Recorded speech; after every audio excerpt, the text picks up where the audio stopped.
नमस्कार दोस्तों, आप सब देख रहे हैं टॉप या न्यूज़ चैनल में। आपके साथ हूँ आपका भाई संजीव कुमार शुक्ला।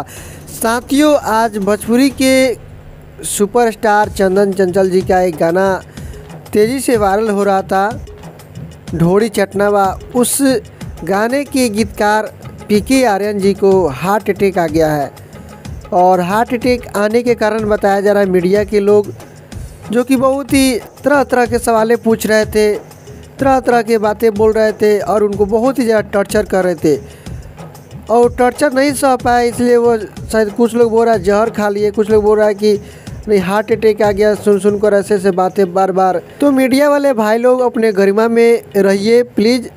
आप लोग हम ही मीडिया वाले हैं, लेकिन ऐसा कभी गलती तो नहीं की है जिससे किसी के जान चले जाए मेरे द्वारा।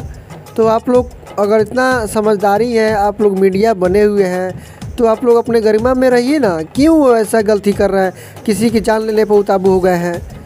साथियों, हम विशेष रूप से अगले वीडियो में आकर बात करूंगा बिल्कुल फेस चेहरे के साथ। अभी इस वीडियो को यहीं पर समाप्त करते हैं। चलिए फिर से मिलते हैं एक लेटेस्ट अपडेट के साथ, तब तक ले टेक केयर, बाय बाय।